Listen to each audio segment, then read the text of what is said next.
Today's podcast is brought to you by StrongHeartAcademy.com, where no heart is no victory. We are also brought to you by BJJ To Go. If you want to build your game and learn jiu-jitsu, go to bjjtogo.com. Third thing we're brought to you by is Rat Bat. Got rats? Want to kill bats? Kill them with a rat bat. Fourth thing we're brought to you by is hot dog flavored water ingredients. If you want to add it to your smoothie, hot dog flavor ingredient.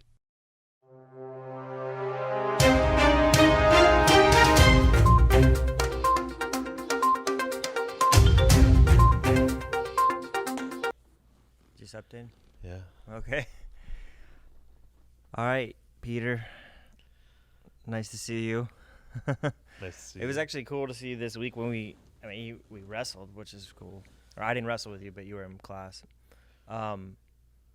We did a podcast before, kind of when this all started. The COVID thing started popping off. I had you on right away because you're the only person I know that knows anything that I feel like I can trust. Honestly, you're what? A doctor? I'm a doctor of emergency medicine, board certified emergency medicine, employed at Maryville Emergency Room, as well as hopefully transitioning to director of emergency medicine at Phoenix ER Medical Hospital. Oh, that's within cool. the next week. Yeah. Really? Where's that at? It's at Dobson and Queen Creek. That's a ways. Yeah. That's all right. You got to go where the jobs are. So I asked you to come on to talk about what is the current situation with COVID, like where are we at now? Because when we did the podcast last, I mean, a lot has happened, a lot has changed since the last time. Where do you think we're at right now? So I think there's a lot of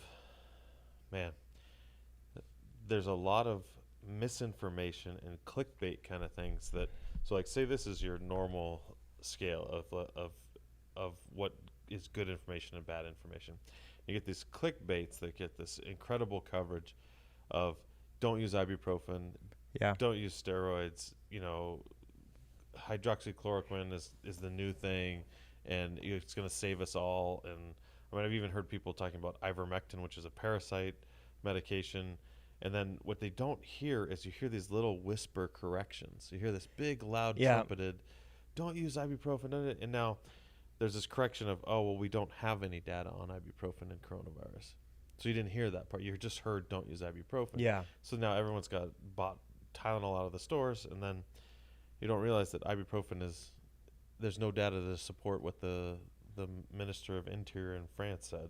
So the amount of confusion surrounding this disease is extremely high. The amount of misinformation that people isn't that worrying? Shouldn't that be worrying people? Or, I mean, I feel like the more informed your society is, the better decisions we can make to protect everybody, not just like the individual, but as a group we can protect ourselves. But like, I don't feel like I know what's real, honestly. And this is a whole nother thing about the news over the last so many years is like nobody feels like they can trust it. And even though WHO or whatever, they changing things, and they should change things when they know new information. I mean, that's how it should happen. But like, you say one thing, and then like if I didn't pay attention, and when they change their point of view, like, and I wasn't paying attention, I'm still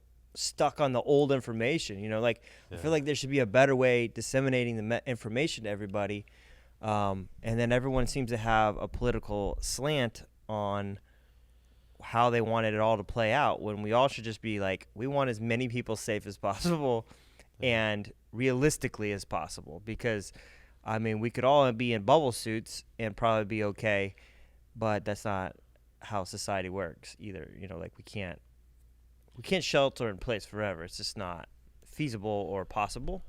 But what do you think? What's the new currently? Like you were checking your phone on the what statistics do you pull from?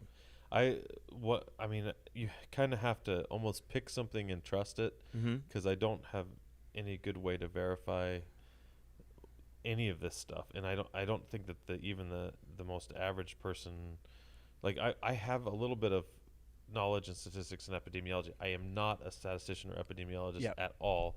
That is not my area of expertise. Um, and I just kind of know enough about the stuff to hopefully spot a bad fake kind of thing, and to know when I'm maybe trying to make statements that are a little beyond where I can interpret. Yeah. And so I'm hoping that I'm there. I don't know that I am, but I look at something called worldmeters.com, and they have I don't. I mean, the craziness is Germany has stopped allowing Chinese statistics because they think they're just totally bogus. Okay. And it's really funny. China has not reported any new deaths or new cases in a long time. However, there is significant evidence that they have closed down multiple other cities in China. So it's really funny. It's like, why would, if you have no new cases and no new deaths, why would you continue to close down cities? Anyway, it's really interesting. So it goes again to your point, which is exactly perfect. Is what information do you trust, and how can you verify that information? Yeah. And in this day and age, the amount of information is a tidal wave, and the ability to verify is, I mean, you can like the statement, there's lies, there's damn lies, then there's statistics. So and I told you, my dad said used to tell me, Mike, 50% of what people say is a lie, and then 25% of that is exaggerated. And I hold that true in my life. And like, even people that I love and know and are friends, like, there's exaggerations a lot. You know what I mean? And I've never exaggerated. I've told you 10 million times I never exaggerate, ever. Maybe it was 1 trillion times. I feel like, I trust you. You're my friend, and I don't feel like you have any kind of anything to gain. And that's the other thing I always look at too. What does someone have to gain when they're giving me information? Like, do they need my trust? Do they need a favor from me? Do they need, what do they need? So you don't need anything from me. So it's very easy for me to trust information from you on like a lot of things, actually, because I trust you and I know that you don't need me for anything. Maybe you like me for friendship, but like, it's not a need. You have a lot of friends. So I feel like I can trust you. And then we have other nurses in the school, and I don't know anything about medical anything, and they're always like, oh yeah, Peter's like, out of the doctors I work with, like, he knows quite a bit. Like, his memory is pretty good on multiple subjects. But that's part of being an ER doctor. You're like, you have to know a lot of different. Know a little bit about everything. Yeah, a lot about everything. Not an expert in anything. Yeah. So I'm using World Meters, and that's, I mean, I don't know if it's a good website. I don't know anything. It seems like it updates pretty regularly, and it seems like the Arizona Department of Health and the things that I can check, it follows pretty closely with those. So it's as far as I'm able to check. Yeah. This is an adequate website. Yeah. I don't know. Again, I don't know if it's. I mean, what if it's put on by Trump, or what if it's put on by Hillary Clinton? I don't know. But as far as I can tell, I'm trying to use these numbers because it's what I have. Yeah. And so maybe somebody will comment or say like, "Hey, World Meters is totally bogus," and then I can figure out something with that. But as far as I can do, I look at these statistics and I try and interpret them the best that I can for how I'm going to live my life in this crazy age. And so the big things that I look at with this disease is much more serious than the flu. And I think that's like the first thing to tell people, like, this is a serious disease. And the thing that I pull from the data over and over again is that over 55 is really the at-risk categories. And then if you add in there what I call comorbidities, which is any kind of illness that takes away from your overall ability of health. And I talked about in class that the biggest thing is, as you age, you lose pulmonary function. That's just normal. Yeah. The elasticity of your lungs is not there. They get a little more rigid. Mm-hmm. Your muscles in your rib cage actually just decrease in their ability to expand and contract, just from a point of strength and endurance. And so as you age, your pulmonary function decreases. If you have excellent pulmonary function, that tends to be one of the things that seems to protect you in coronavirus. And so it's not a great headline. If you're more healthy, you will probably do better in coronavirus. Yeah. I mean, everybody kind of knows that. Yeah. And so it's not one of those things that's really talked about. Yeah. But I mean, exercise is how you increase your pulmonary function. Yeah. Jiu-jitsu is an incredible way to increase your pulmonary function. In fact, you're actually breath holding when you're being choked. Yeah. And that probably helps recruit some, as you take your next big, huge, deep breath, Yep. you probably actually recruit some more alveoli and open them up that maybe haven't been. And so that is a way I've to been maintain.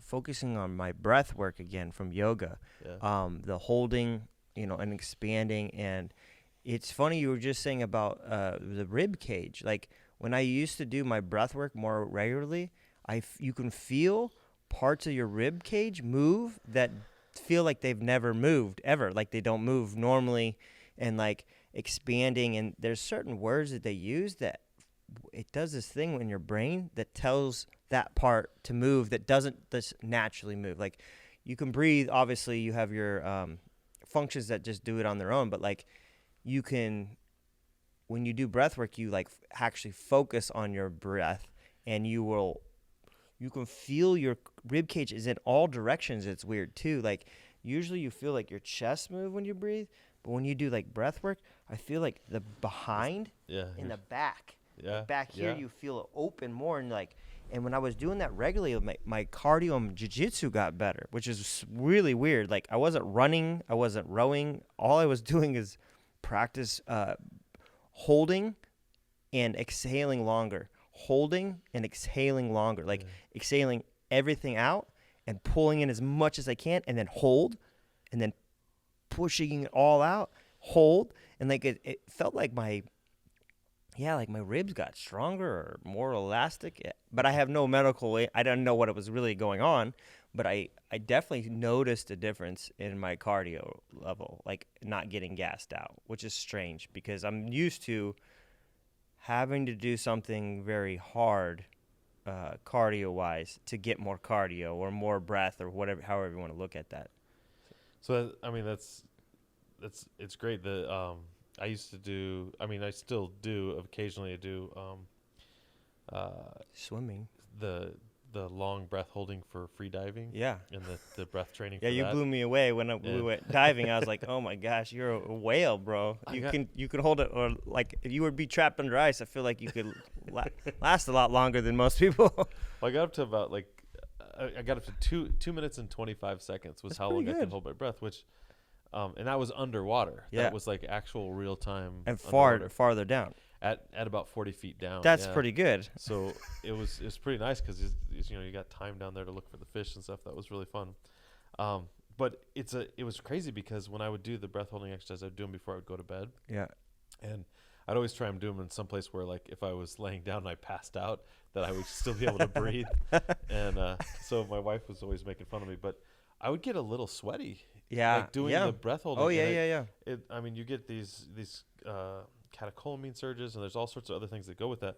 But it really is. It's like a little bit of a workout. Yeah. And in a different way that you're used to. When I used to do Ashtanga yoga, they do Ujjayi breathing. It's like through your nose, and they also call it like Darth Vader breathing because it's like guttural or whatever. And they use it to warm you up, and you will start sweating. Like you start like, I don't know what it's doing to you, but like I would be sweating before I'm working hard at all, and all my muscles felt like way more loose when I would do that. But what do you the headline with that is work more out. healthy people do Yeah. better with coronavirus. Yes, yeah. Not a great. Wow. It's not as it's not as sexy Not very headline. clickbaity. Yeah.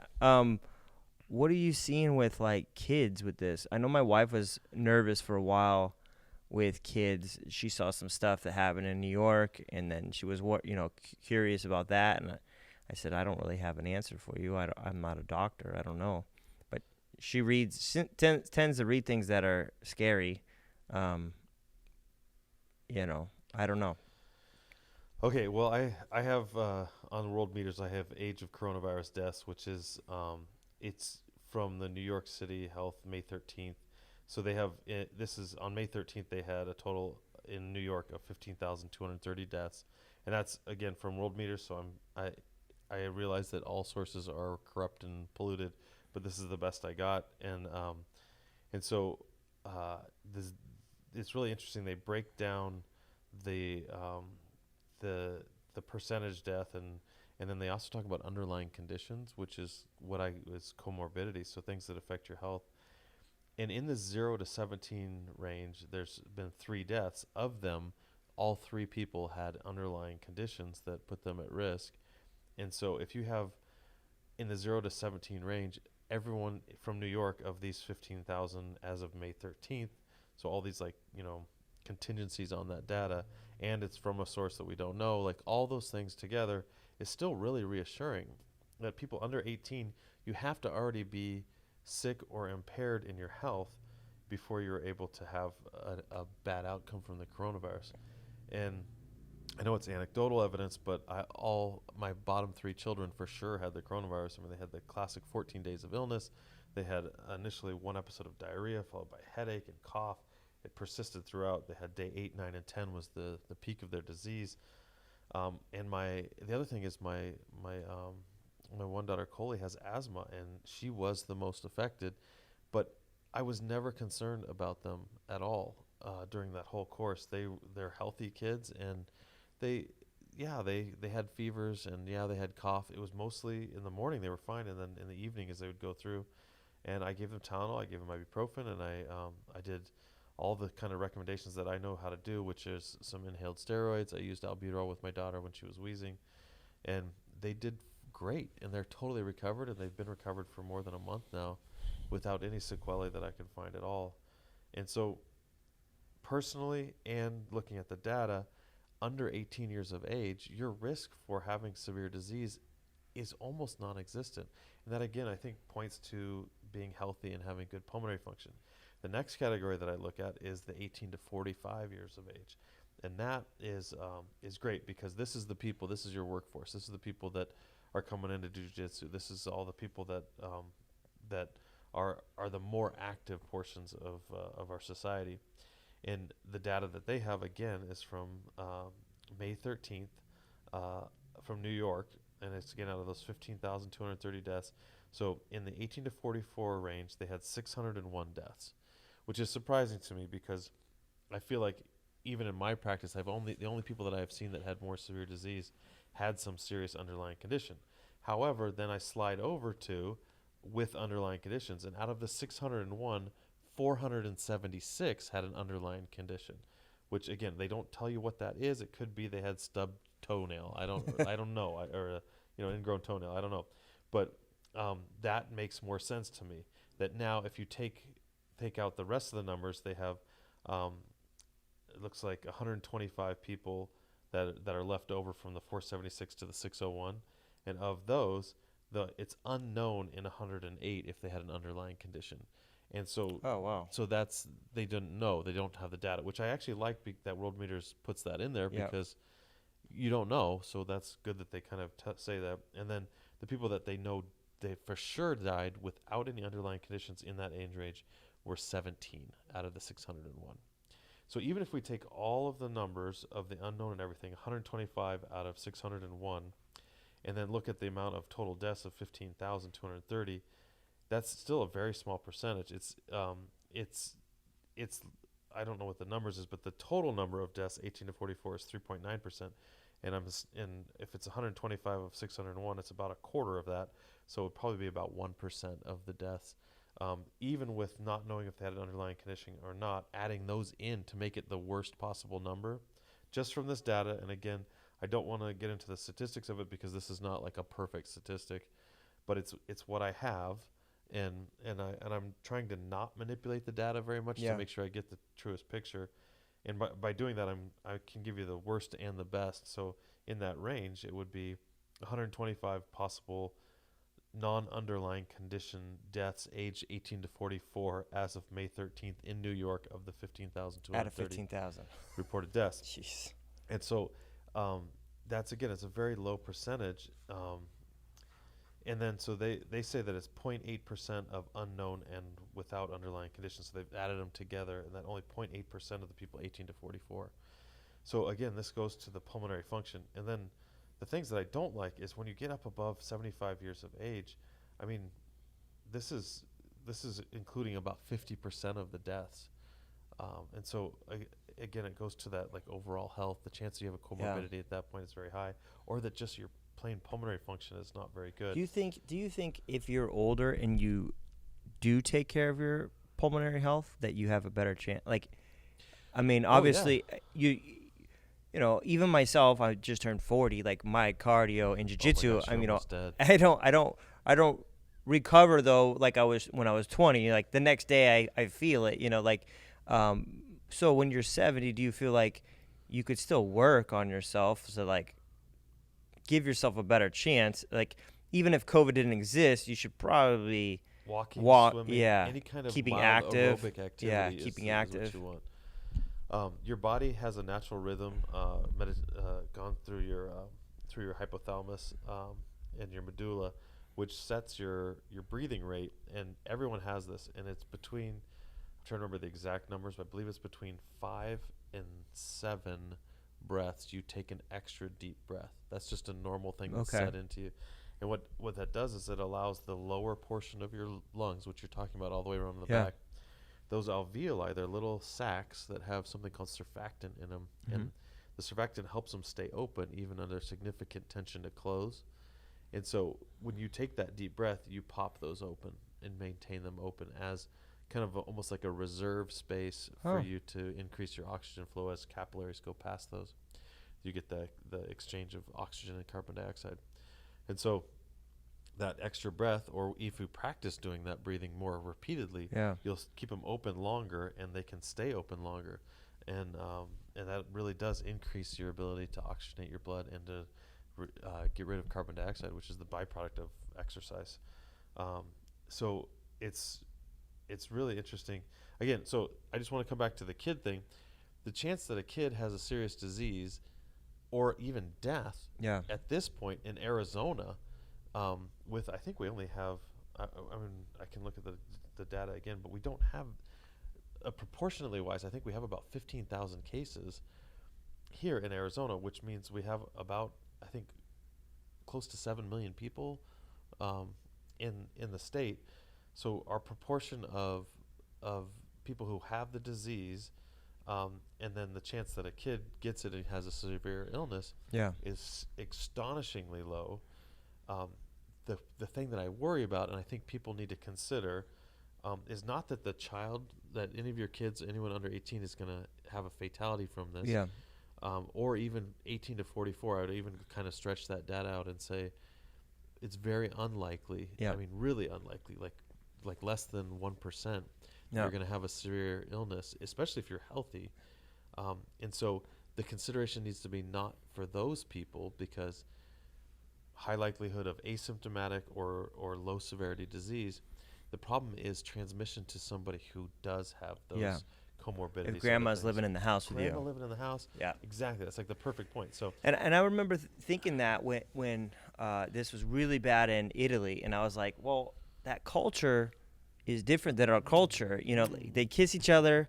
They embrace more than we do. I mean, we do a lot because we do jiu-jitsu. We embrace a little bit more. But, like, I think they hug strangers. You know what I mean? They kiss strangers. And then also grandma probably lives with you, and that's pretty normal there, you know? So everyone in the household's not sick, is sick, but, like, not going to die. But then grandma gets it and their houses are even smaller. Like, they live in apartment-style lofts that are very old and tiny. So I can see how it could be difficult to quarantine grandma away from, or someone sick in the house from other people. Same thing with China, too. Like, they're just crammed into small spaces. And, like, how do you quarantine someone like that? Where, like, here in Arizona, like, even a small house of 1,100 square feet, which I used to live in, I still had 3 bedrooms. Like, I could have put one of us in a bedroom. 6 foot of distance. And kept the distance, helpful. You know. They could have stayed in bed. You know, we could have brought something to them. Like, you could have done it logistically easier, I think, here versus in some of those places. Not everywhere, but Lower, but New York lower, is, I think, the same problem right on top where of they're each right other. on top of each other, and you hear about people that even in a loft they might live with multiple people in the same loft. It's just harder to quarantine people, quarantine sick people from the healthy people. Um, is there anything, oh, you were saying, what I was going to ask you was you were talking in class about testing in Arizona and Oh two yeah. different tests and the difference between the two tests. Can you kind of elaborate on the testing um, and I remember before you told me that there were some issues with old tests that weren't working very well. Um, I even heard that China shipped over a whole bunch of tests where that didn't do anything. They just were tests. Like it, they you didn't just put work. it in and it was just negative for everything. And someone jokingly said that, and I have no corroboration of this. Is just a story that I heard. Is that they were actually pregnancy tests? So they were thinking it was really funny. It's like only the pregnant women seem to have coronavirus. It's really weird.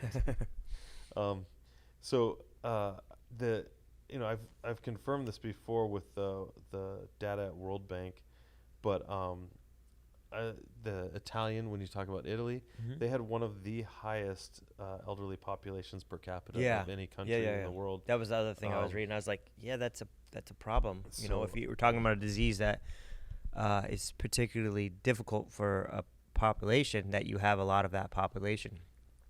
and then on top of that, so yeah, so they're uh, this one says 20. And their health care is not as good as the United States either. Yeah, and that's something that I kept hearing was that Italy had great healthcare, and I was like, I've been to Italy. I hate to say this, but I don't think that. And we know someone that lives there. And yeah, my cousin's over there right now. It's they think that according to this 23% of the population is elderly in Italy, according to WorldBank.org, and that's literally uh, one of the highest. I mean, I'm trying to find an average or something here, but I I'm just scrolling through all the 215 countries, and I haven't found one that's as high as that yet. And Germany's doing pretty good, but I would assume they have a pretty old population. But Germany has excellent health care, okay, and when they say stay in place, they they march listen. in, they stay in place. They just listen to people. There's just a lot more organization in Germany in Well, general. yeah. And man, some of their numbers Precision. are great. Yeah. And I think it's super funny that they're the only country that came out and said, listen, we are not including China data on any of our models. They're bogus. And I think it was really funny they came out with that like public statement. So I don't know. Germans are their own. It's like it's their own country. Like they're Well, really that's weird. Yeah. It's like they have their own culture or they have something. their own culture. And so Germany has done really well. Their transmission rates are low. Their their actual death rates are really low too. And then there is a genetic predisposition to this as well. Oh, really? I think it's not. I can't say that it's corroborated by anything, but I've talked to multiple physicians, and it seems like we're seeing families with more severe disease, even more so than so it's like the elderly are getting more severe disease, and then like specific families, and so the younger people that do get disease in the 40s to age range, it's like their parents have already died from it. And I don't know if that's that specific strain of virus is more virulent or more penetrant. But I'm concerned that there's a genetic predisposition that some people are genetically more susceptible. But to you think over severe time disease. with research they'll understand that when they're starting to go through all the data over time. And there's some Although confounders with that too. Like it could be just that they had so much heavier exposure, or there was some sort of genetic like predisposition for renal disease or something along those lines, and maybe that is the thing that there's higher comorbidities, or that strain of virus was more every 14 days it mutates, which is crazy. That's its rate of mutation. That's like So it could be that there was a bad strain. It could be that there was a genetic susceptibility. It could be even conditional, like environmental conditions, But I'm thinking that we're going to be able to tease some of that out later, as to what's going on with this. And um, oh, man, the thing with the vaccine is so crazy. Like they can make a vaccine tomorrow, but the problem is, if you make a vaccine, will it even work? Will your immune system be able to take up that vaccine and actually implement it as making antibodies and and destroy the disease? That's a very low chance. That's why you have to do months and months of research. Secondarily, there's a chance that if you put a vaccine into somebody, that vaccine is going to make an antibody against something in your own body. And so now you've made antibodies against your own body and you've initiated an autoimmune disease. Immune disease, yeah. So that's a very serious thing as well. The third, there's people that will actually get a allergic reaction to the vaccine. Yeah. So then you have and that's lower percentage, but it's still a percentage, and you don't want to make one that's really immunogenic, Yeah. because it could cause an overwhelming allergic response. So and I can just keep going. There's all these problems with vaccines that have to have years and years of research and testing and all these different things before we're able to say it works, it doesn't hurt. Yeah. I mean, and just those two things alone have so much complexity to them that as I try and delve into that research a little bit, even a little bit, it seems really daunting to be able to get a vaccine. And so I think that's something that we should be pursuing as a scientific community, but not hoping for as a population. Yeah. And but what I think the main point too that I think that a lot of people are doing, and Doug Ducey, whether you like him or not, he at least I think has a good message on his last the May 21st or 20th, his little conference thing. There was a lot of stuff in there that I thought was total baloney, but there's also a couple good kind of nuggets, and one of them is that we're meeting the national government guidelines, these gatings. Yep. We're actually meeting those. And again, there's statistics and there's ways to manipulate those so that we meet them. And I don't know if that's going on because we are having some increase in cases, but the severity seems to be going down as well. And we do have more people in ICUs on ventilators than we have in the past. Like that number is still going up, but it's not overwhelming us. So the whole point of doing the shelter in place was to make sure that It doesn't get overwhelmed. that we Healthcare, don't have an asymptotic curve. We don't overwhelm healthcare, because if you do overwhelm the hospitals, you're literally going to be stacking bodies outside because there are people that could have been saved. Yeah. And so that's a crazy thing. And so that was the purpose of shelter in place to prepare. And I remember in the beginning we didn't have all the even the medical supplies that we needed, and it seems like they have. Still don't. Oh, really? The PPE stuff is like just using the same one over and over, and it's it's like this doesn't, honestly, it doesn't protect anybody. You do the donning and the doffing in the specific order. You try and clean them. There's all sorts of things, and there's no data to support any of that. I mean, they're trying to get data to support it, but the reality is that we're doing a lot of things, both in healthcare and in society, that are not data backed, and that's tough because it's hard to be an authority when you don't have the numbers. And it goes back to our whole thing too, where like, do you trust the numbers then too? And I wish I had something that's substantial. Well, the thing I think we can hold on to, things I think that we can hold on to is that the shelter in place did work. It lowered that curve. We didn't go up. I think we still have capacity in our hospitals. I think that some of the metrics, if you believe them, sorry, I keep saying that, but it's all we have. Yeah. And so if you believe it, and I am seeing in the hospital, we're not overwhelmed in Phoenix. Do you believe that some COVID deaths are being called COVID deaths that probably aren't the main reason that they died of COVID? I think there is. In hospitals? You don't have to say specific anything from your own hospital, but I'm saying, is there an incentive to call something COVID when it's not the primary death of COVID? Like Elon Musk made a joke of like, you get eaten by a shark, but you found the leg and it had COVID, and you're like, well, COVID death, but he got eaten by a shark. That was a joke, obviously, but like, do you feel like some people might have, you could come in with something different? You had a heart attack, but you also had, Well, there's a lot to that, and I think some of the things that are hard to do is tease out. We don't have good data on a lot of stuff. I think there is a financial pressure to call things COVID death because you get more resources from the government. Yep.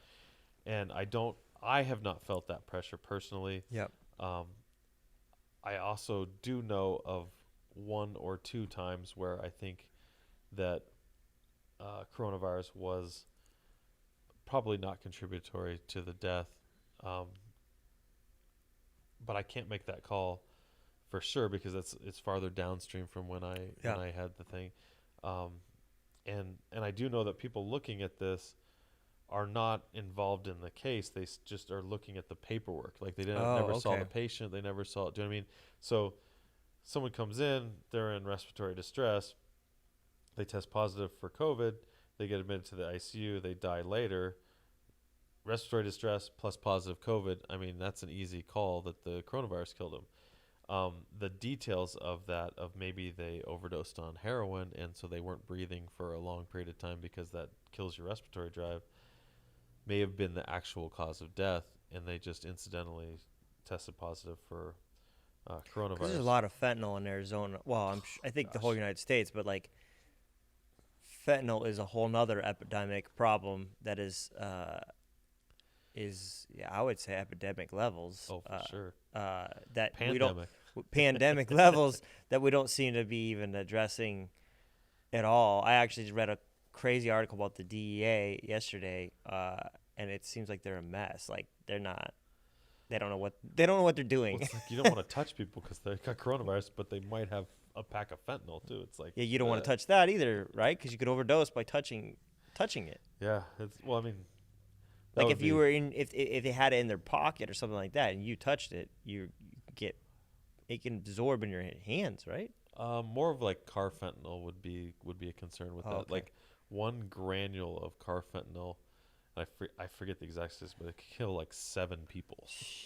Like if you put it into coffee, like that 1 granule, like put it into coffee, and then you gave each person like 6 cups of coffee out of that coffee, like that's they're gonna die.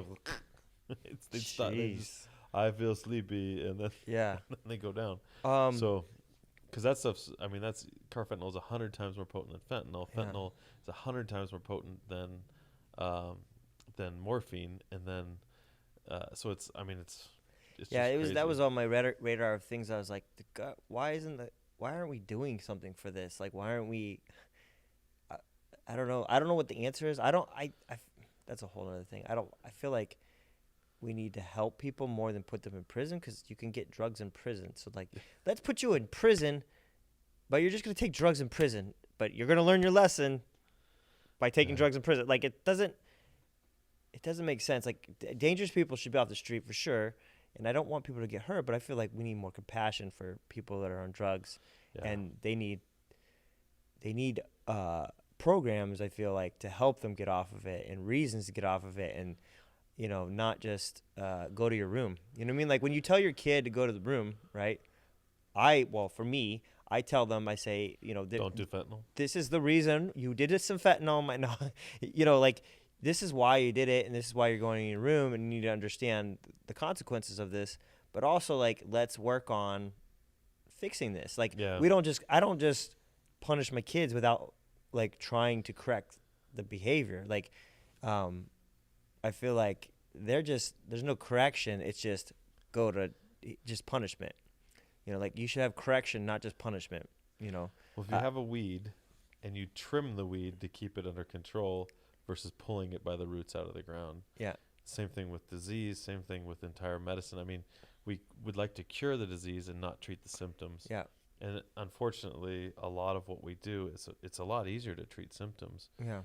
And that's what a lot of what physicians do, and that is something that's really hard for me, specifically as I see people coming in on pain management, and I kind of disagree with that. As The a opiate, concept. like the pills that are getting prescribed, type of thing. Yeah, there's there's some real good evidence that if you stop taking opiates, that your pain will eventually go away within 3 months. No matter what it is, the brain just shuts off that pain response. Yeah.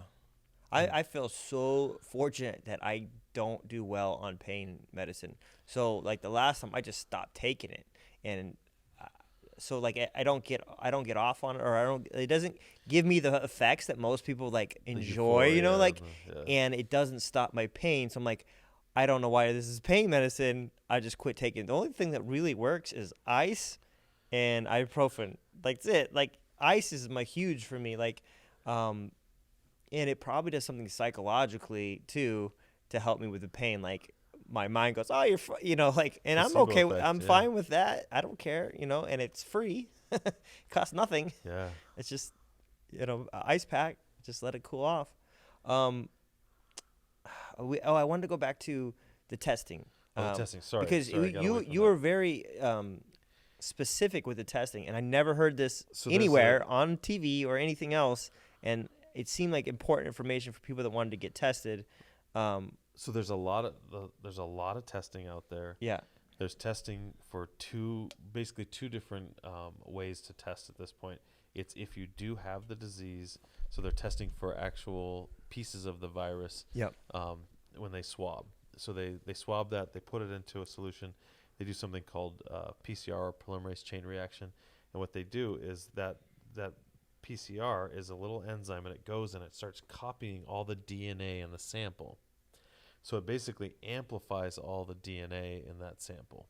And then you put it through a gelphoresis, and then you see which DNA came out from that. And then they're looking for a specific spike in the coronavirus DNA. And so if you only have one piece of coronavirus DNA, that PCR will copy it a bunch of times, and then you'll get a spike. If there's two, you'll get a double spike. If there's like that kind of thing, that's how it works. Is if there's any amount of DNA in that solution from your swab, then it augments it. It's almost like taking each one and saying, now we have DNA from his throat.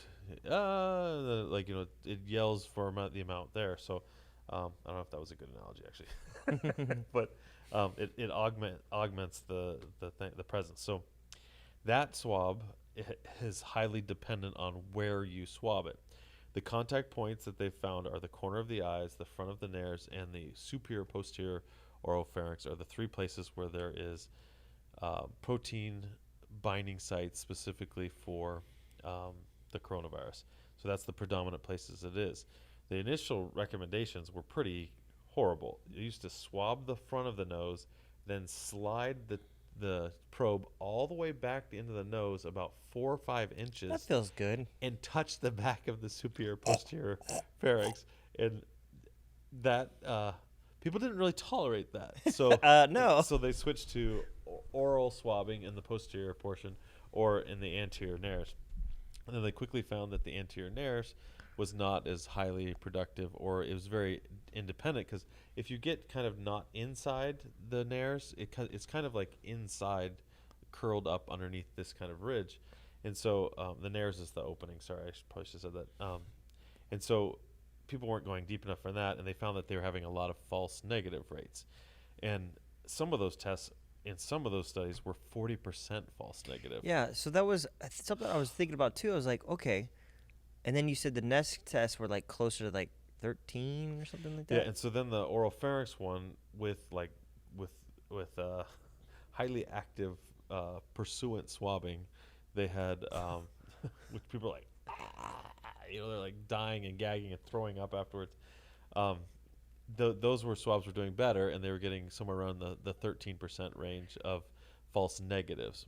So you had about a 1 in 8 chance of being negative and actually being positive. So I mean, I'm not a statistics person, but like if I'm at 40%, like coming over negative, and then the next round of tests are better, you're gonna have more positive cases. Yes. That doesn't mean there wasn't more positive cases before, but like, yes, you should be having an the data. increase. You know what I mean? Like, you know what I mean? Like, you should have an increase of positive cases, but there were positive cases the whole Just because time. you're actually finding them yes, now. you're Yeah. finding They them. were already there. Yes, that's what You I'm. just- I yeah. guess that's what my point is. Like, there's more people that have it or had it, but you didn't know because the tests weren't Right. But now the tests are better, and I'm sure like another round of tests will be even better than that. Hopefully. Yeah. And now we It'll have increase. So that would change all the numbers because and some of the new tests are getting better and better. Again, the big problem is the collection. That seems to be the one of the sources of error, is how well people swab or how deep they go. So that's the detection one. And I don't know. And again, my data on the actual those tests is about 2 weeks old. So I'm sorry if I'm not up to could be date. changing, If yeah. it's But more, still, 2 weeks ago, that's what my point is. Like, yeah. it wasn't where, they weren't working prior to that. Well, even 2 weeks ago, they had increased dramatically Yes. from 40 to like Yes. 13%, Yeah. which is, I mean, anything over 90, I'm a lot happier with. At 40% wrong, it's like, oh That's my gosh, it's terrible. like a flip of the coin. Yeah, So, that's um, it's almost a 50-50. so that was pretty bad. And then we go to antibody. And so there's two types of antibody. There's the IgM, which is mucosal based, and then there's IgG, which is blood based antibodies. And they're a little bit different mechanism for each of those, but if you get a blood draw, you can test for both of those antibodies in the blood. And so the data on these tests are all over the place, and some of them seem to be really good, and those ones that seem to be good are the ones that are ELISA, which is a enzyme-linked immunoserum assay. I want to double check that I'm saying that right, because I get that wrong every once in a while. Yeah, I don't think I could say one of those words that you just chained together. It's let's see, but that's the one. So I think it does both PCR and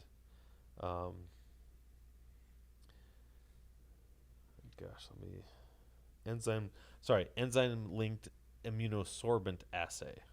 So the sorbent is what I'm missing there. So that's it's able to measure the antibodies by the enzymes, and I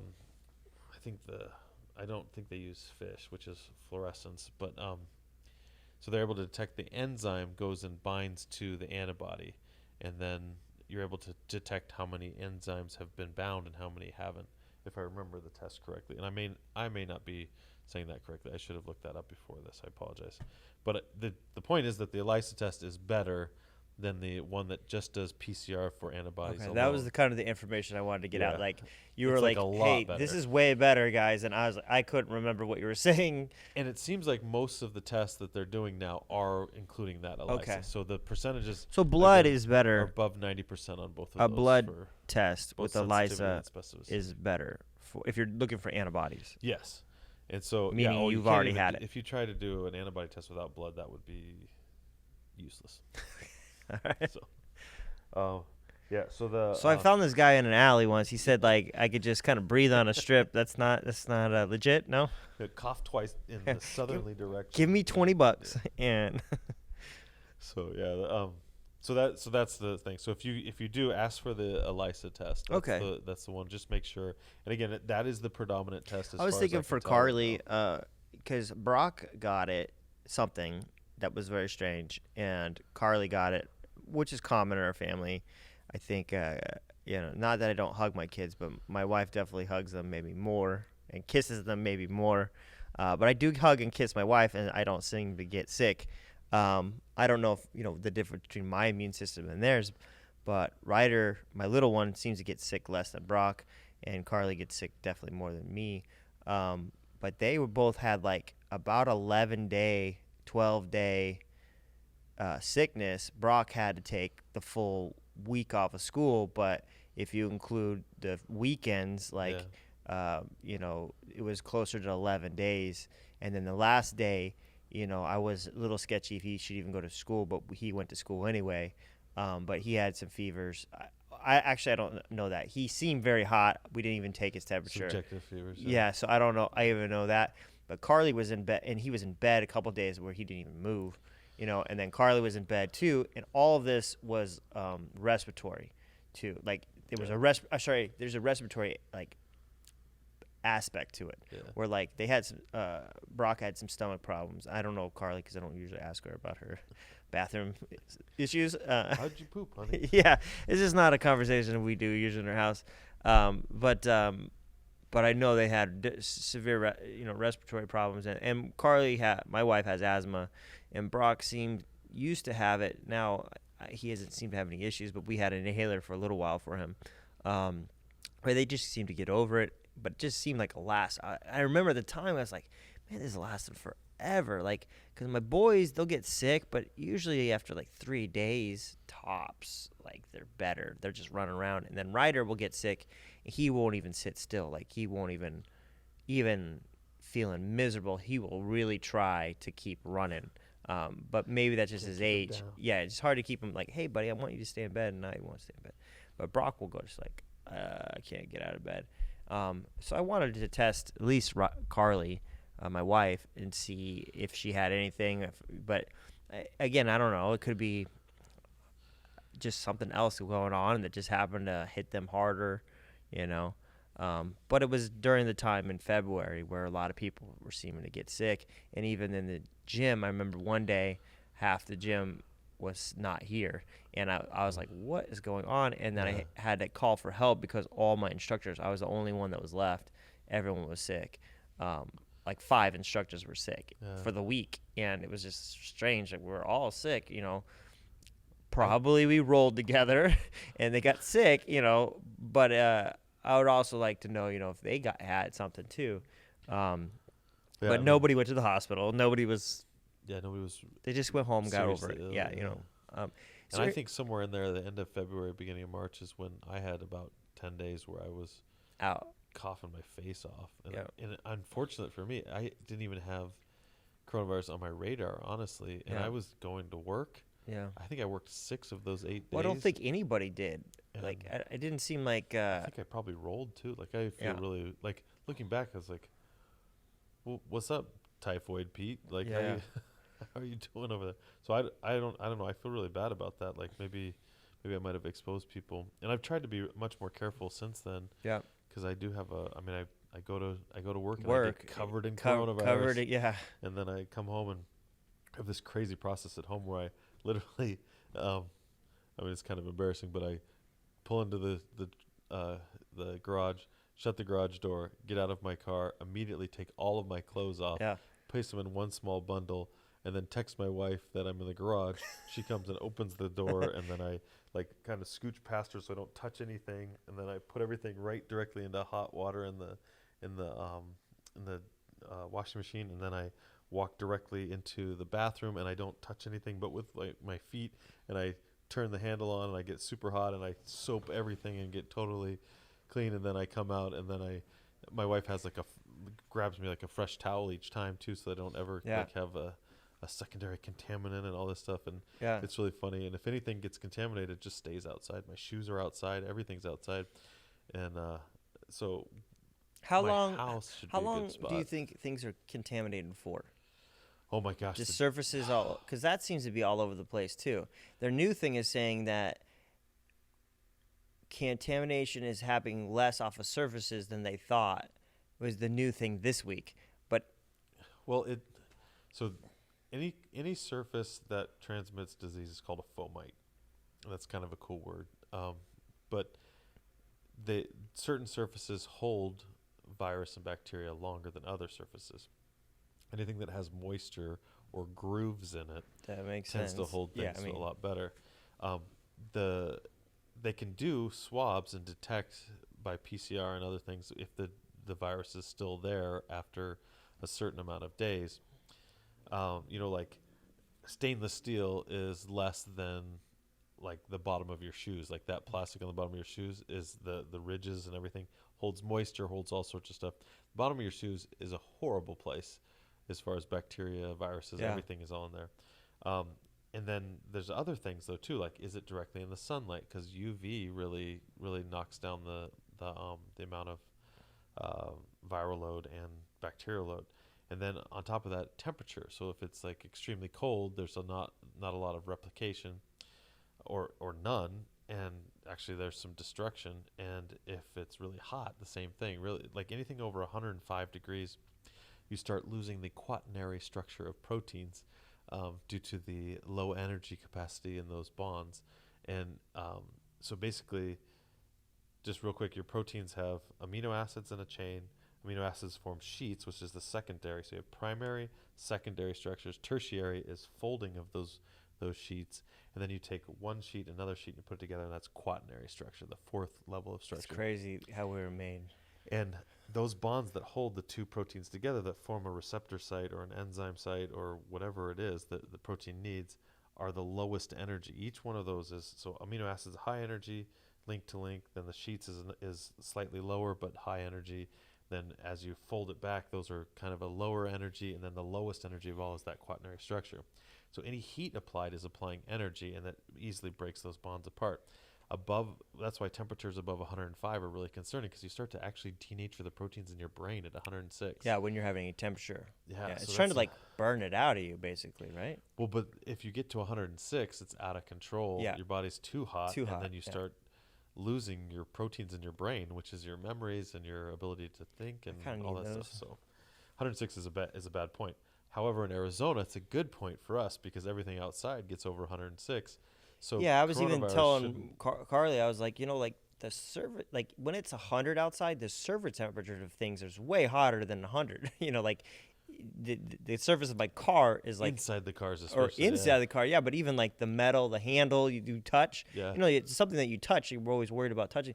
Well, that handle in Arizona is, I don't know, maybe, I never exaggerate, but it's at least 2 million degrees, at least. So it's hot, like everything's hot. Obviously in here, the air conditioners, so that doesn't apply, but everything outside for sure is hot. And so both. And when I'm SAR walking, you were talking about your shoes, but like on the surface of anything the pavement. outside, the pavement, I mean, every year the newscasters crack eggs and boil them or fry them on the sidewalk. So like anywhere you're walking in Arizona on the ground is extremely, extremely hot. Again, there's Frying no everything. data. I have no data to support this, but I look at MERS and SARS, Yep. and both of them disappeared in the summer, and the transmission rates went dramatically down as the heat level got higher. And for us in Arizona, I am welcoming summer because I think it's going to be a significant decrease in any ability of fomites to transfer the disease. I already think that fomites are probably less likely to transfer the disease. I don't know that it seems like it's actually pretty hardy out of the body, which is unfortunate that this virus is that strong. I mean, there's some places where it said that it persists on surfaces like handrails, like 21 days. Oh, They're able geez. to detect it. And again, if we get up to 120 degrees, that's probably going to go away pretty rapidly. Yeah. So I just think that the summer will be good for us. And again, I don't have any coronavirus data to support that. It's my sincere hope that the elevated temperatures outside will not allow fomite transmission. And then on top of that, I think people going in pools all the time is probably going to be a good thing too. So, and again, I know data to support it, but these are all things that I think would Chlorine and sunlight. chlorine and And sunlight, hot temperature, would be hot pretty substance. good. It's going to be a lot harder to transmit stuff person to person when you're in a pool because of the chlorine and because of the sunlight. Again, I don't have any data to do that. Maybe it's worse. Maybe you jump in the pool and you just infected everybody in the Hope pool. not. Please. But I think that's very unlikely, especially in Arizona. So anyway, I think that the big things for me are disease under 45 is most likely going to be asymptomatic or very mild, and the mortality rate is currently, as far as I can tell from the data, if it's a healthy kid under 10, there's zero mortality. And I think that might be the worldwide data on world meters. I'll double check, but I'm pretty sure under 10, there's zero mortality unless you have a significant comorbidity, which is great, which means that all the healthy kids that we got running around should be totally fine. And then under 45 is really low mortality unless you have a comorbidity. And the concern should be not for your kids or for someone under 45, but it should be for someone with decreased pulmonary function, which is any aspect That of is their going to be health. around the kids. Yeah, and elderly people, specifically over age 55. Yep. You start really dramatically increasing your risk of severe disease. Yeah. And then by severe disease, I mean like maybe need to go to the hospital, get admitted, maybe intubated, those kind of things, like that whole class of this is not something you can stay at home for. Yep. Otherwise, I think everyone under 45 can, if they start having a fever, if they start having a cough, if they think they have the coronavirus, they need to self-isolate. They need to do Tylenol, ibuprofen, and fluids, which is tiff it out. That's that's still my message, you know. Yeah. Don't go to the hospital because for sure you're gonna get T-shirt. coronavirus. They got coronavirus there, and so Tylenol, ibuprofen, and fluids. If you need to if you're having severe shortness of breath, seek. Well, that was one thing you told me, that like it's a time sensitive thing. Like as soon as you feel like, as soon as you really start having trouble breathing, you need to be calling the ambulance. Ambulance, right? It's a rapid deterioration. Yeah. And that unfortunately is one of the things that I've seen too, is like even people who have other diseases, they're trying to stay away from the hospital, which is awesome, but they're waiting a little too late. Okay. There's some people that have not had their medicines for 4 or 5 days because they're worried about going to the pharmacy. And that's really, high blood pressure, diabetes, those kind of medicines, you have to stay on those. Yeah. Otherwise, you're going to have severe problems. So make sure and take your medications. If you can't get to the pharmacy yourself, send a young person. Yeah. I mean, and then, have them drop it at your door. Yeah. And if you don't have a young person, call me. I got young people. Yeah, I'll do it. Or your church is another really good resource. My brother at Living Streams, he's got, people you can call there and they'll go pick up stuff for you. They got tons of people wanting to do things. Yep. And I think a great part of this disease, and again, I'm always optimistic and trying to look at things. It's horrible we're losing people. It's horrible that it's really dramatically affecting our elderly population, which are people that are wise and full of experience and things that I think as a I just coughed. Into your hand. Be like, ooh. I'll shake your hand. I'm talking too much. I need water. I think the people that part of our population that I really value highly for their wisdom and their experience and their ability to still put to say like don't do that. That's a bad move, or or their value in society is higher than people understand, because of their wisdom and their knowledge of being around longer. And so I want to continue to try and protect that portion of our society. But I also would like the younger people to be able to go out and do things because their risk is not high. So it's this weird balance of everybody get out and do something if you're young, and stay away from the older guys. Yeah. I mean, FaceTime is great. There's 0 transmission rates with FaceTime. Yeah. Do you know what I mean? Yeah, we were my mom she's diabetic type 1, and so she's pretty cautious with this. My dad he's a maniac, so he doesn't care. He does not care. He's like, I lived a long time, whatever. I'm not gonna, whatever. Okay. And then my wife's family, they're older. They're in their 70s. My parents are in their 60s. My in-laws are in their 70s. And then Carly's father has heart issues, and he's more frail. But even them, they were like, her mom wanted us to come over, and I was like, I don't feel comfortable with this. And then a couple weeks later, we went over there just briefly, and we tried to have distance. Yeah. But she was like, I'm not going to live my last couple of years like this. Yeah. She's like, I'm not going to. She's like, Mike. It's hard to argue with and that. And I said, I was like, I don't, and I was just honest. I said, I don't want to be the reason that you die. You understand? Like, I don't want to be the person that gives this. And then she was like, well, how will we ever know if you're the one who gave it to me? I'm like, still, like, I don't want. It's like firing squad mentality. We don't know who's the one. Yeah. Who's the, yeah. She was like, but I go, she's like, I go to Costco, I go out. I don't know if it was you. I don't know. I touch a lot of things, it could be anyone. I'm like, but I don't want to put you at risk, like, but she was like, it was kind of like, she just needed people, she needed to be around people. And that's part of humanity, to tell people, to isolate yourself is, I feel, not good.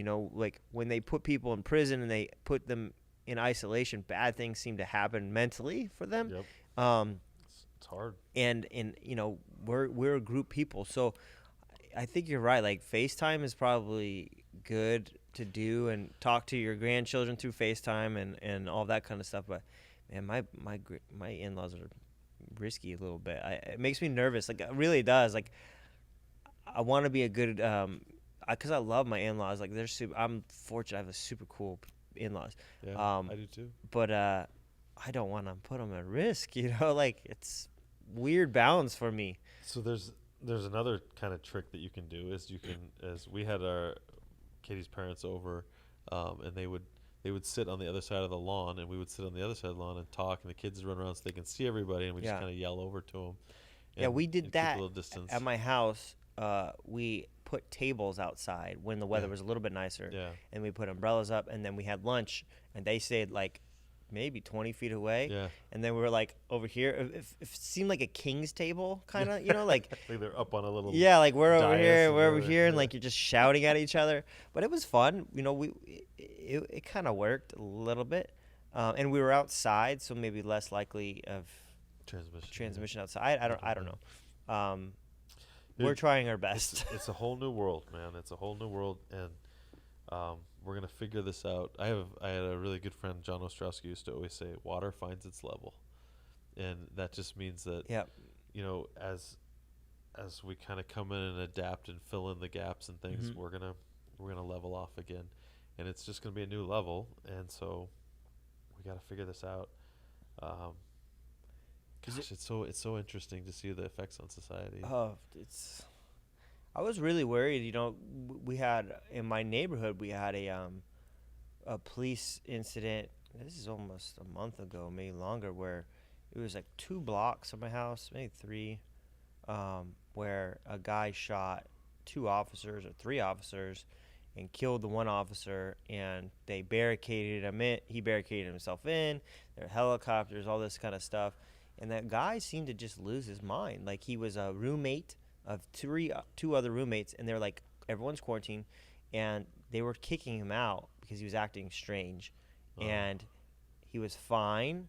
And the cop was actually, it sounded like he was actually helping him move out. Like it was a very friendly thing. It wasn't like a And then he just altercation. all of a sudden- And he just turned on them and shot them when they were walking up the stairs. So they had nowhere to like cover. They couldn't run. They're like literally up the stairs, and he just shot them.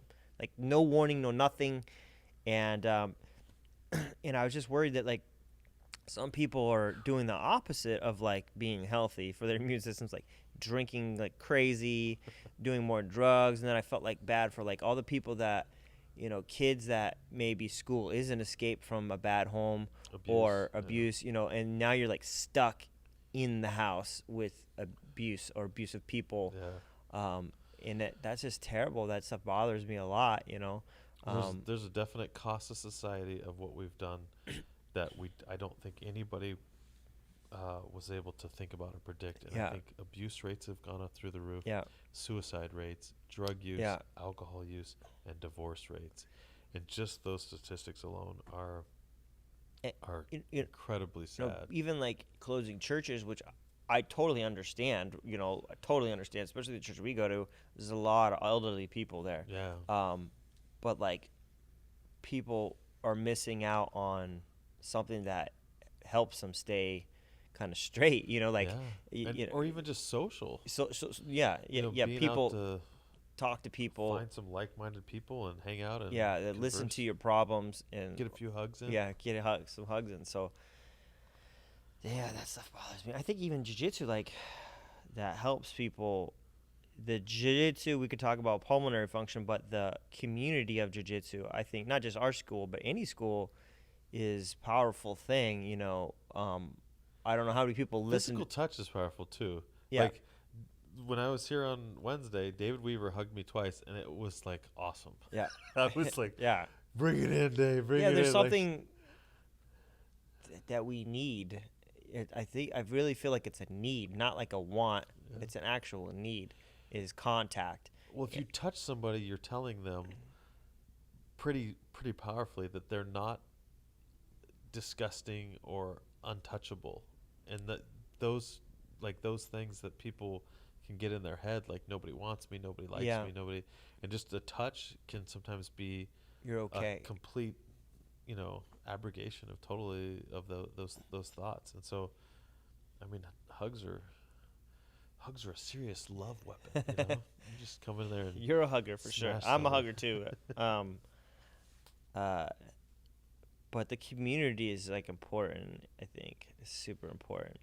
So, I feel like we're on the outside of this now. Hopefully, Hopefully the downside. Yeah. downside, yeah, and We need that herd immunity is the problem right now. We've squished it down so that our transmission rates are low and our curve is low.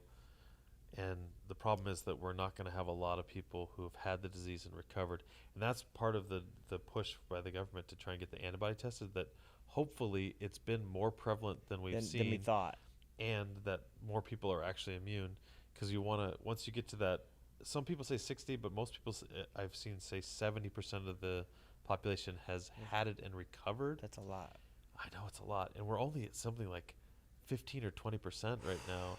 So we need to get up to the point where, it's like it doesn't matter if you have it. I've already had it, so I'm not going to get it again. And then that's another question: is there immunity conferred by the antibodies? Yet we don't know yet. Again, going back to the SIRS and the MERS, is it looks like we can kind of count on 2 years of immunity and maybe even up to 5 and 6. But again, no coronavirus data. So that's what we're trying to get right now is with those antibody testing. So I would encourage people, if they can, to get the antibody testing. I would encourage them to get the ELISA testing. I would encourage them to, especially if they're younger, to do normal activities and to get out and to be there, because if you do get the disease, it's going to be mild. All of that saying, like, go do stuff, but if you have contact with people who are at risk, try and continue to limit that contact or eliminate that contact. We're trying to look at Sweden right now too with their they did a very different plan. They said everybody continue as normal, and if you are in these higher risk elderly populations or immune compromised, do sequester yourself. And they had very high transmission rates initially, but they're going for that herd immunity. Yeah, so they want that. And so it's interesting. If you have the disease and you're not going to have a bad course, get the disease. It's kind of almost their like chicken plan. pox. Yeah, like take the kids over when they're young. And I was telling someone that the other day. I was like, it's weird because when I was a kid, they would want you to like hang out with kids that had chickenpox. If you were a kid, you didn't know that your parents were totally setting you up to get chickenpox. And the theory was, I guess, that when it's harder on you when you were older, so you want to get it young. Much more severe disease. Like let's get it young, and then you'll be okay. It's terrible because no one, I think I got it, and I remember it being pretty terrible. Like you're just itching like crazy. And I had one on my tongue. I still think about, and one inside my nose, and it's like, oh, those vesicles. Yeah, it seems terrible. They hurt. But some kids, I think, probably got really sick from it. Well, there's a percentage-wise. I'm just saying, like, there's a zoster meningitis that you can get, so an actual brain infection.